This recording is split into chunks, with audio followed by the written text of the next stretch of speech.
देखो बेटा, आज हम पढ़ेंगे चतुर्भुज।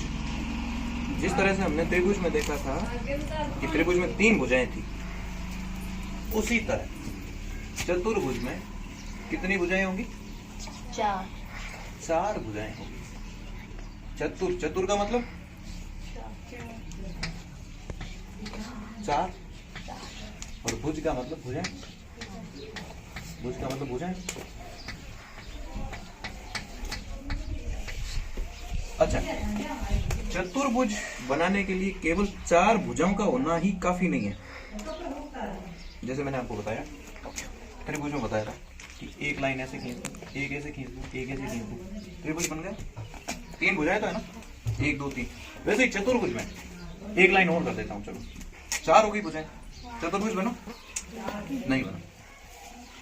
चतुर्भुज बनाने के लिए 4 भुजाओं को इस तरह से सेट करना पड़ेगा कि एक बंद आकृति बन जाए। जैसे 1 2 3 और 4, चारों भुजाओं को जोड़ा और एक बंद आकृति बना दी, तो कौन सी आकृति बनी? चतुर्भुज। इंग्लिश में क्या बोलते हैं?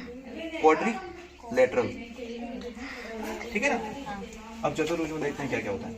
4 भुजाएं, 1 2 3 और 4, और 4 ही कोण, 1 2 3 और 4 भुजाएं, 4 शीर्ष। कितने? 1 2 3 और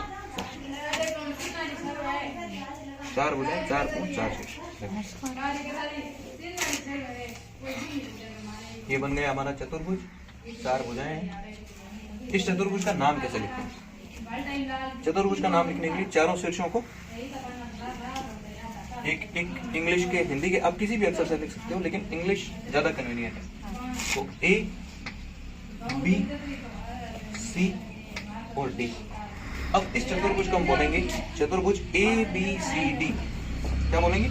चतुर्भुज ABCD। चतुर्भुज को दर्शाने के लिए कौन सा सिंबल काम में लेते हैं? ये वाला।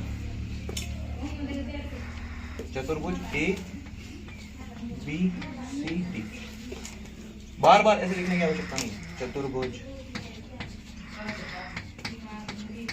ABCD लिखने सिंबल और कौन सा चतुर्भुज है उसका नाम। अब इस चतुर्भुज में देखो कौन कौन सी भुजाएं हैं। भुजा AB 1, भुजा BC 2, भुजा CD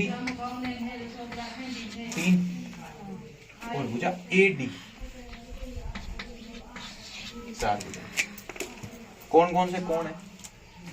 कोण A ये वाला है ना, कोण B ये वाला, ठीक है, कोण C ये वाला, और कोण D ये इसके साथ। 4 भुजाएं और 4 कोण। शीर्ष मैंने आपको पहले ही बता दी, ABCD। त्रिभुज में जो चीज नहीं थी, विकर्ण, वो आपको चतुर्भुज में मिलेगी। विकर्ण क्या होता है देखो, समझते। ये चतुर्भुज हमने बनाया, इसको नाम दे दिया, चलो इसको PQRS दे देते हैं, ठीक है ना। चतुर्भुज PQRS, चतुर्भुज PQRS। कि जो भी 2 शीर्ष आमने सामने है, आमने सामने, जैसे P के सामने R, Q के सामने S, इन दोनों को मिला दो। ये मिला दिया, ये विकर्ण हो गया आपका 1 नंबर। विकर्ण कौन सा होता है? किसी भी बंद आकृति में आमने सामने के शीर्षों को मिलाने वाली सीधी लाइन को, सीधी रेखा को विकर्ण कहते हैं। इसमें आमने सामने के शीर्ष थे P और R।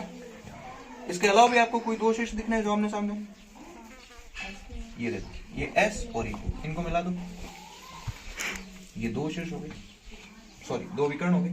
विकर्ण 1 और विकर्ण, इस विकर्ण को क्या बोलेंगे बेटा? PR। तो पहला विकर्ण हमारा हो गया विकर्ण PR, और दूसरा हमारा विकर्ण हो गया SQ या QS।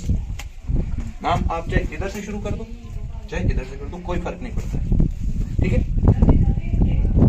4 भुजाएं, 4 कोण, 4 शीर्ष और 2 विकर्ण, ये बन गया हमारा चतुर्भुज। त्रिभुज में तीनों कोणों का योग मैंने आपको बताया कितना था बेटा, 180 डिग्री। कितना था? चतुर्भुज, ये चतुर्भुज, इसके चारों कोणों का योग होगा त्रिभुज से सीधा डबल 360 डिग्री। अगर मैं इस त्रिभुज में बात करूं तो कोण A प्लस कोण B प्लस कोण C प्लस कोण D is equal to 360 degree, right? ठीक है। अच्छा, थोड़ा सा और बात करते हैं। इस चतुर्भुज में बार बार बोलेंगे सम्मुख कोण, संगत कोण, है ना, तो वो मैं समझा देता हूं क्या क्या होता है। सम्मुख या शीर्षाभिमुख। देखो सम्मुख होगा ये पॉइंट, ये पॉइंट, ये अगर दोनों एक दूसरे के सामने है तो ये एक दूसरे के सम्मुख है। जैसे आप बातें करते हो ना आपस में बातें करते हो, एक दूसरे की तरफ मुंह करके करते हो ना, एक ये एक दूसरे के सम्मुख है। वैसे ही चतुर्भुज में ये वाला शीर्ष या कोण और ये वाला शीर्ष आपस में सम्मुख शीर्ष कहलाएंगे, ठीक है। इसी तरह ये वाला शीर्ष और ये वाला शीर्ष एक दूसरे का सम्मुख शीर्ष कहलाएगा या सम्मुख कोण। वैसे ही ये भुजा और ये भुजा, इन दोनों भुजाओं को या तो कह सकते हैं आमने सामने की भुजा या कह सकते हैं सम्मुख भुजा। आमने सामने की भुजा या सम्मुख भुजा। उसी तरह से यह भुजा और यह भुजा, इसको भी हम कह सकते हैं आमने सामने की भुजा या सम्मुख भुजा। क्योंकि हम बार बार आगे चतुर्भुज पढ़ेंगे ना, चतुर्भुजों के प्रकार, उसमें मैं कहूंगा कि इसमें आमने सामने की भुजाएं बराबर होती है, इसमें सम्मुख कोण बराबर होते हैं। अब आपको अगर पता ही नहीं होगा सम्मुख कोण कौन सा है, आपको तो पता ही नहीं चलेगा क्या बता रहा हूं, है ना। इसलिए जरूरी है कि सम्मुख का मतलब होता है आमने सामने। जैसे अगर ये दोनों कोण है, ये आमने सामने नहीं होते, ये आमने सामने नहीं है, तो इसलिए इनको सम्मुख कोण नहीं कहेंगे। ओके,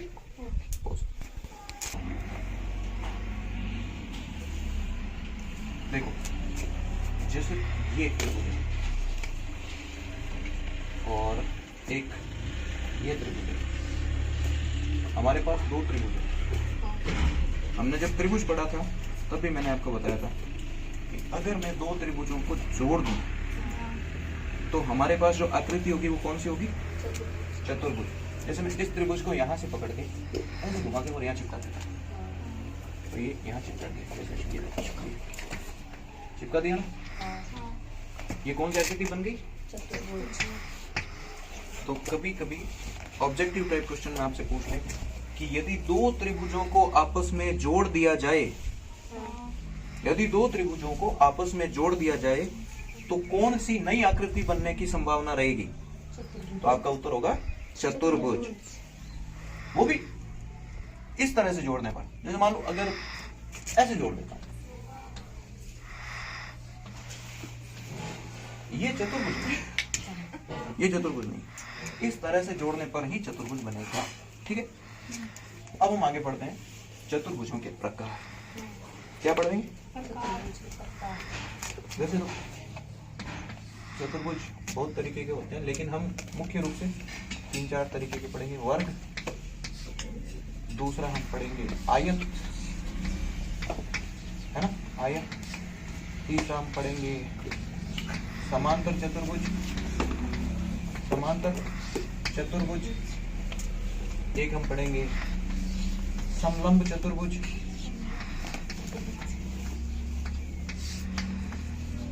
एक आपको कॉम्प्लीमेंट्री में पढ़ा दूंगा समचतुर्भुज, जो कि आपके सिलेबस में नहीं है, लेकिन कॉम्प्लीमेंट्री आपको बता देंगे थोड़ा सा। एक वर्ग, एक आयत, एक समांतर चतुर्भुज, एक समलंब चतुर्भुज और एक समचतुर्भुज। इन 4-5 चतुर्भुजों के बारे में हमको आगे पढ़ना, ठीक है। शुरू करते हैं वर्ग से।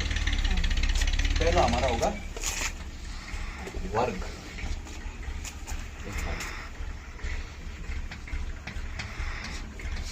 वर्ग को बोलते हैं इंग्लिश में स्क्वायर। क्या बोलते हैं बेटा? स्क्वायर। आपने अंकगणित में भी स्क्वायर पढ़ रखा है ना? किसी संख्या को उसी से गुणा करने पर जो हमें संख्या मिलेगी वो उस संख्या का स्क्वायर होती है। देखो वर्ग, वर्ग किसका प्रकार है बेटा? चतुर्भुज का है। तो पहली बात क्लियर हो जानी चाहिए कि वर्ग में कितनी भुजाएं होगी? 4 भुजाएं होगी। लेकिन शर्त यह है कि चारों भुजाएं आपस में बराबर होनी चाहिए। चारों भुजाएं आपस में बराबर होनी चाहिए। ये वाली, ये वाली, ये वाली और ये वाली। स्केल से मापना, चारों भुजाएं बराबर होनी चाहिए। वर्ग की पहली विशेषता क्या हो जाती है? चारों भुजाएं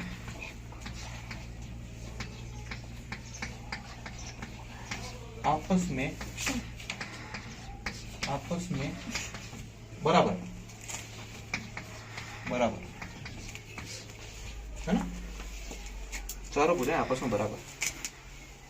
अब एक प्रश्न छोटा सा, मैंने कह दिया कि इस वर्ग की, जैसे ये P Q R S, मैंने आपको P Q भुजा की लंबाई दे दी 5 सेंटीमीटर, 5 सेंटीमीटर दे दी।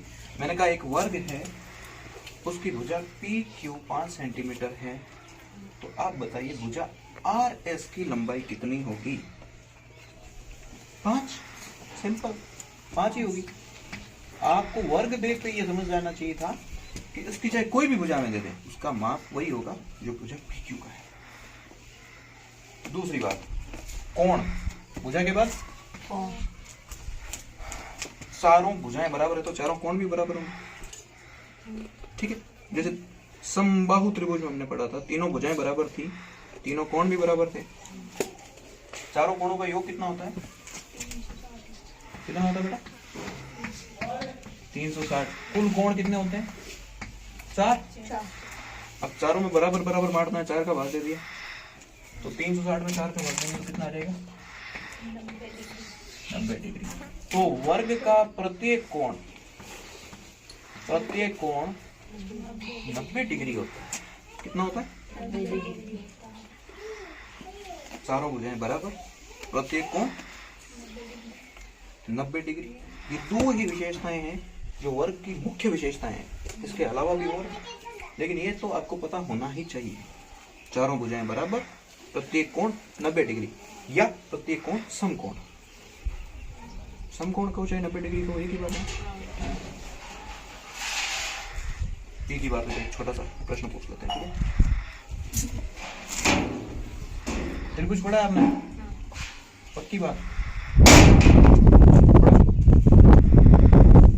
ये वर्ग है, इसकी ये भुजा 4 सेंटीमीटर है, ये इसका विकर्ण है। विकर्ण है ना? अब मैं आपसे पूछता हूँ, इस विकर्ण की लंबाई क्या होगी? इस विकर्ण की लंबाई आप कैसे याद करोगे? Any idea? कर सकते हो? नहीं कर सकते हो ना? अभी मैं बताता हूं। ये विकर्ण खींचते ही ये जो वर्ग है ये 2 त्रिभुजों में डिवाइड हो गया, एक ये वाला और एक ये वाला। दिख रहा है? इस त्रिभुज का ये कोण 90 डिग्री है, क्योंकि वर्ग के चारों कोण 90 डिग्री होते हैं ना, और इस त्रिभुज का ये कोण 90 डिग्री है। तो मतलब ये दोनों त्रिभुज कौन से त्रिभुज हो गए? समकोण त्रिभुज। जिस किसी त्रिभुज का एक कोण 90 डिग्री का होता है उसको हम समकोण त्रिभुज कहते हैं। समकोण त्रिभुज में मैंने आपको 3 चीजें बताई, एक लंब, एक आधार, एक कर्ण। जो सबसे लंबी भुजा होती है, 90 डिग्री के कोण के सामने वाली जो भुजा होती है उसको हम कहते हैं कर्ण। तो इस त्रिभुज का कर्ण हो गया ये, और इसका भी हो गया ये, है ना? दोनों त्रिभुजों का कर्ण एक ही है। तो चाहे इस त्रिभुज को ले लो चाहे इसको ले लो, हमें इसकी लंबाई से मतलब है। ये भुजा 4, ये भी 4, ये भी 4, ये भी, ये दोनों भुजाएं आपको 4-4 दिख रही है। तो ये तो आप याद कर ही लोगे। कैसे? आपको एक प्रमेय बताई थी, पाइथागोरस प्रमेय। उसमें क्या था? आधार स्क्वायर प्लस लंब स्क्वायर बराबर था कर्ण स्क्वायर, है ना? तो इसमें हम कैसे करेंगे? आधार स्क्वायर मतलब 4 का स्क्वायर 16, लंब स्क्वायर 4 का स्क्वायर 16, 2 बार 16 हो गए, 16 और 16 कर्ण स्क्वायर बराबर आ जाएगा 32 स्क्वायर बराबर। फिर हम इसका वर्गमूल करेंगे, तो हमारे पास इसका माप आ जाएगा 4√2। कैसा आएगा ये मैं आपको पूरा करके बताऊंगा, लेकिन एक बार के लिए आप ये समझ लो। एक छोटा सा प्रश्न और, इस पूरे वर्ग में विकर्ण सहित आपको सबसे लंबी भुजा कौन सी दिख रही है या कौन सी होगी? बीच वाली होगी, ऑब्वियस बात है, विकर्ण होगी ना। या चाहे ये विकर्ण खींच दो, कौन सा भी खींच दो चाहे, तो किसी चतुर्भुज की सबसे लंबी भुजा जो होती है वो उसका विकर्ण होता है। क्या होगा? और इसका विकर्ण क्या होगा? आधार स्क्वायर प्लस लंब स्क्वायर इज इक्वल टू कर्ण स्क्वायर। उसका आप रूट करोगे, उसका जो उत्तर आएगा वही उस विकर्ण की माप होगी। ये कब होगा? जब ये आकृति वर्ग है या आयत है, ये एंगल है ना, ये कोण, ये 90 डिग्री होना जरूरी है। अगर इसको मैं ऐसे बना दूं, ये क्या बन गया? ये क्या बन गया? तितली बन गई। ये चतुर्भुज ही बन गया बेटा। देखो, 1 शीर्ष, 2 शीर्ष, 3 शीर्ष, 4 शीर्ष, 4 भुजाएं। देखो, 1 भुजा, 2 भुजा, 3 भुजा, 4 भुजा, बन तो चतुर्भुज गया। लेकिन इसका ना तो कोई कोण 90 डिग्री का है, ना इसमें कोई विकर्ण दिख रहा है आपको। अब इसमें विकर्ण कैसे बनाएंगे बताओ? एक तो ये बन गया, आमने सामने के शीर्षों को मिला दिया ना, इसका एक विकर्ण बाहर चला जाएगा। देखो आगे जब हम बहुभुज पढ़ेंगे, क्या बहुभुज, बहुभुज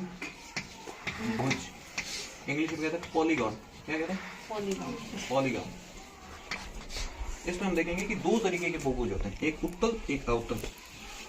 उसमें हम ये पढ़ेंगे कि विकर्ण बाहर कैसे आ गया। लेकिन आज फिलहाल वर्ग चल रहा है, इसको चलने दो, ठीक है। अब बात करते हैं परिमाप। परिमाप जैसा कि मैंने आपको बताया कि कोई भी आकृति, उसको अगर हम केवल बाहर से मापते हैं, केवल बीच वाला एरिया छोड़ दो, बाहर से मापेंगे, उसकी जो माप होगी उसको हम परिमाप कहेंगे। परी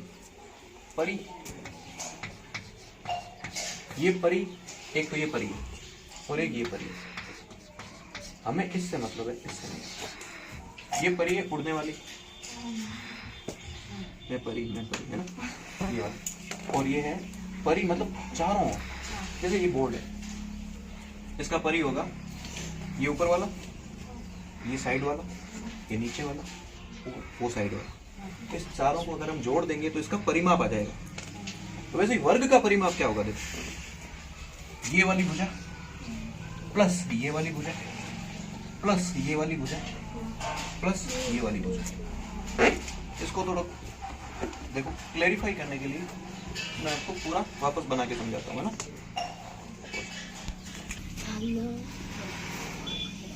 देखो, वर्ग का परिमाप एवं क्षेत्रफल। परिमाप जैसे मैंने आपको बताया कि इस बोर्ड का परिमाप कैसे निकालेंगे? ये वाली भुजा, ये वाली भुजा, ये वाली भुजा और ये वाली भुजा, चारों को जोड़ देंगे और हमारा जो उत्तर आएगा वो होगा परिमाप। तो जैसे वर्ग है, इस वर्ग को हम नाम देते हैं MNOP। तो इसमें 4 भुजाएं हैं, MN, NO, OP और PM। तो इसका परिमाप क्या होगा? देखो, परिमाप बराबर होगा भुजा MN plus NO plus OP plus PM। चारों भुजाओं का जो योग होगा उसको हम कहेंगे परिमाप। उदाहरण के लिए मान लेते हैं इसका माप 6 है, तो अगर इसका 6 है तो इसका भी 6 है, इसका भी 6 है और इसका भी 6। तो इसका परिमाप हो जाएगा 6 plus 6 plus 6 plus 6 is equal to कितना हो गया 24। कितना हो गया 24। अब देखो मैंने 4 बार 6 लिखा, इससे बेटर तो ये रहेगा कि मैं 6 को 4 से गुणा कर दूं। और किसी संख्या को बार बार लिखना, रिपीट करना, इससे तो बेहतर है उसको गुणा कर दें। तो इसकी भुजा क्या थी 6 और हमने गुणा किससे किया 4 बार होती भुजा। तो जो वर्ग का परिमाप का हमारा सूत्र जो निकल के आता है, वर्ग के परिमाप का सूत्र जो निकल के आता है वो क्या आता है, देखो बेटा, भुजा का जो माप है उसको हम गुणा कर देंगे 4 से, तो जो भी हमारा परिमाप होगा वो आ जाएगा। जैसे आपसे वर्ग में प्रश्न पूछ ले कि 3 सेंटीमीटर भुजा वाले वर्ग का परिमाप क्या होगा, 3 सेंटीमीटर भुजा वाले वर्ग का परिमाप क्या होगा, तो आपको पता चल गया वर्ग है, परिमाप क्या होगा 4 से गुणा करते ही आ जाएगा, 4 गुणा 3 12। 5 सेंटीमीटर भुजा वाले वर्ग का परिमाप क्या होगा 5 गुणा 4 20। तो ये 2 एक्सरसाइज आप घर पे कर लेना। आपको वर्ग का परिमाप याद करना है जिसमें एक की भुजा होगी 3 सेंटीमीटर, ठीक है ना, और एक की होगी 5 सेंटीमीटर। ये 2 एक्सरसाइज आप कर लेना घर पे। कैसे करोगे 3 गुणा 4 इज इक्वल टू 12, 5 गुणा 4 इज इक्वल टू 20। और उत्तर किस में आएगा सेंटीमीटर में। भुजा हमने सेंटीमीटर में लिया तो उत्तर सेंटीमीटर में आएगा। जैसे मान लेते हैं आपका खेत है, आपका घर है, ये खेत मान लेते हैं, छोटा सा खेत है। अब खेत तो कोई सेंटीमीटर में होगा नहीं, किसी का है छोटा सा खेत सेंटीमीटर में, ऐसे कोई जेब में डाल के लेके आता है ये मेरा खेत, नहीं, खेत होगा या तो फीट में या मीटर में, और यहाँ जनरली गांव में होता है बीघा में, हम मान लेते मीटर में। तो वर्गाकार खेत है, चारों साइड से बराबर है एकदम, और यहां से हमने कह दिया कि खेत की जो ये साइड है ये है 100 मीटर। कितनी है बेटा 100 मीटर। तो ये भी 100 होगी, ये भी 100 होगी, ये भी 100 होगी। अब एक प्रश्न और क्या बन सकता है कि आप में से किसी ने इस बिंदु से दौड़ना शुरू किया और दौड़ते दौड़ते इसी बिंदु पर वापस आ गए, तो बताओ आपने कुल कितनी दूरी तय की, कितनी दूरी तय की। देखो यहां से दौड़े 100, यहां से दौड़े 100, यहां से दौड़े 100, यहां से दौड़े 100, कितनी आ गई 400। प्रश्न में पूछा वर्ग का परिमाप ही है, लेकिन पूछने का तरीका अलग है। एक व्यक्ति जिसका नाम है सुनील, उसने वर्गाकार खेत के चारों ओर बिंदु ए से दौड़ना शुरू किया और बिंदु ए पे वापस आके रुक गया। यदि इस वर्गाकार खेत की एक भुजा 100 मीटर हो तो बताओ सुनील ने कितना दौड़ा। सुनील ने 400 मीटर दौड़ा। ज्ञात क्या किया हमने परिमाप, लेकिन प्रश्न में ये कहीं नहीं लिखा है कि इसका परिमाप ज्ञात करो। इसलिए परिमाप की और क्षेत्रफल की अंडरस्टैंडिंग जरूरी है, ऐसा नहीं केवल सूत्र 4 गुणा भुजा। अब इसमें तो कोई भुजा भी नहीं दी, परिमाप भी नहीं पूछा, लेकिन फिर भी हमने ज्ञात क्या किया परिमाप। अच्छा ऐसे और प्रश्न पूछ सकते हैं। देखो एक बाग है, बगीचा, एक वर्गाकार बगीचे के चारों ओर वृक्ष लगाने हैं, चारों ओर वृक्ष लगाने हैं। एक लाइन में कुल 12 वृक्ष आते हैं, एक लाइन में कुल 12 वृक्ष आते हैं। तो बताओ इस बगीचे के चारों ओर वृक्षारोपण करने के लिए हमें कितने वृक्षों की आवश्यकता होगी 12 12 12 48 वृक्षों की आवश्यकता होगी। तो ये सब परिमाप ही तो है। ये क्या है, तो वर्ग का परिमाप होता है 4 गुणा भुजा या चारों भुजाओं का योग कर दो। इससे प्रश्न कैसे जा सकते हैं, सीधा दे सकते हैं 3 सेंटीमीटर भुजा वाले वर्ग का परिमाप क्या होगा, 5 सेंटीमीटर भुजा वाले वर्ग का परिमाप क्या होगा। या इस प्रश्न को ऐसे घुमा के दे सकते हैं, एक बंदा बिंदु ए से दौड़ना शुरू करता है, दौड़ते दौड़ते बिंदु ए पर वापस आके रुक जाता है, बताओ उसने कितनी दूरी तय की। यदि वर्ग की भुजा 100 मीटर है 400। उसने अगर 10 चक्कर लगाए तो 4000, है ना? ऐसे प्रश्न आप कर लोगे ना?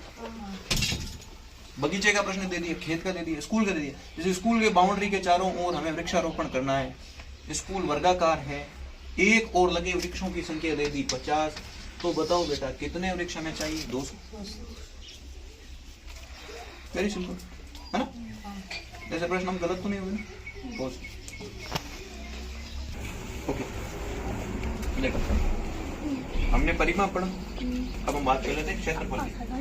क्षेत्रफल को इंग्लिश में बोलते हैं एरिया। क्या बोलते हैं? एरिया। कितने एरिया में फैला हुआ है? सुना हुआ है? कितने एरिया में फैला है वो अब हम पढ़ेंगे, कितने एरिया में फैला है। वर्ग है, चारों भुजाएं बराबर, चारों भुजाएं बराबर। देखो इसमें मान लेते हैं कि इस भुजा की लंबाई है 5, तो इसकी भी 5, इसकी भी 5, इसकी भी 5। देखो 5 सेंटीमीटर लंबाई, तो हमने इसको डिवाइड कर दिया 5 भागों में। जैसे 1 भाग, 2 भाग, 3 भाग, 4 भाग और 5 भाग। 1 2 3 4 5। वैसे ऐसे भी डिवाइड हो जाएगी, 1 भाग, 2 भाग, 3 भाग, 4 भाग और 5 भाग। बराबर हो गया ना? परिमाप तो हमने पता है हमें कितना होगा, 20 होगा, कुछ सोचना ही नहीं है। क्षेत्रफल क्या होगा? परिमाप तो केवल बाहर का माप होता है, क्षेत्रफल इस पूरे एरिया का फल। इस पूरे एरिया में हम कितना काम कर सकते हैं, कितनी फसल लगा सकते हैं, कितनी टाइल्स लगा सकते हैं, उसका जो माप होगा वो होगा क्षेत्रफल। कैसे देखते हैं? 5 लाइनें ऐसे खींची, 5 लाइनें ऐसे खींची। अब इनको गिनते हैं। देखो 1 2 3 4 5 6 7 8 9 10 11 12 13 14 15 16 17 18 19 20 21 22 23 24 25। 5 5 5 5 क्षेत्रफल क्या निकल के आया? देखो 5 गुणा 5 25। मतलब वर्ग का क्षेत्रफल क्या होगा बेटा? भुजा गुणा भुजा। क्या होगा बेटा? भुजा गुणा भुजा ही तो हो रहा है। 5 गुणा 5 भुजा गुणा भुजा। तो वर्ग का क्षेत्रफल क्या हो जाएगा बेटा? भुजा गुणा भुजा। So simple. अच्छा, किसी संख्या को या किसी राशि को खुद से गुणा करते हैं तो हम उसको बोलते हैं वर्ग। वर्ग ही बोलते हैं ना, स्क्वायर। तो अगर इसको हम भुजा गुणा भुजा नहीं लिख के ऐसे भी लिखते हैं भुजा स्क्वायर, तो वर्ग का क्षेत्रफल होता है भुजा स्क्वायर। क्या होता है? भुजा स्क्वायर। समझ में आ गई बात? प्रश्न कैसे कैसे आते हैं देखो। 5 सेंटीमीटर वाले वर्ग का क्षेत्रफल क्या होगा? 25। 6 सेंटीमीटर वाले वर्ग का क्षेत्रफल क्या होगा? 36। 4 वाले का 16, 3 वाले का 9, है ना? उसको खुद ही से गुणा करना। अब बात कर लेते हैं क्षेत्रफल का मात्रक क्या होगा। भुजा सेंटीमीटर में दे रखी है, मीटर में। मात्रक जो भी होगा उसके ऊपर भी स्क्वायर आएगा। क्यों आएगा? क्यों आएगा?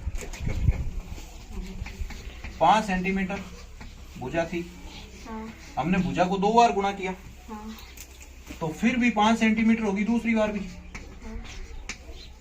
दूसरी बार गुणा किया तो सेंटीमीटर तो साथ में रहेगा ना। तो 5 और 5 की गुणा तो 25 हो गई, ठीक है। सेंटीमीटर और सेंटीमीटर गुणा होके कहां जाएंगे? कहीं जाएंगे? कहीं नहीं जाएंगे, ये रहेंगे। तो इसको हम लिख देते हैं सेंटीमीटर और ऊपर लगा देंगे स्क्वायर। आप यही रहो लेकिन आपके ऊपर स्क्वायर लगा देते। तो वर्ग का, आयत का या किसी भी आकृति का आप क्षेत्रफल ज्ञात करोगे ना, तो उसका जो मात्रक होगा मीटर सेंटीमीटर, उसके ऊपर स्क्वायर का चिन्ह कंपलसरी है। अगर ये नहीं लगाया, क्षेत्रफल ज्ञात कर दिया, पूरा सही है, उत्तर एकदम सही है, नंबर मिलेंगे 0। ठीक है? जैसे p को p से गुणा करते हैं ना, ये तो आपने पढ़ा। p को p से गुणा करेंगे p स्क्वायर, p को p से 3 बार गुणा कर देंगे तो p क्यूब। ऐसा ही होता ना। तो वैसे ही सेंटीमीटर को सेंटीमीटर से गुणा करेंगे तो सेंटीमीटर स्क्वायर, मीटर को मीटर से करेंगे तो मीटर स्क्वायर, है ना, किलोमीटर को किलोमीटर से करेंगे तो किलोमीटर स्क्वायर। तो ये हमने पढ़ा था वर्ग। वर्ग क्या होता है? वर्ग का क्षेत्रफल, वर्ग का परिमाप, बाजू के चतुर्भुज, आयत, समलंब, समांतर और सम, ये हम पढ़ेंगे अगली क्लास में। ठीक है।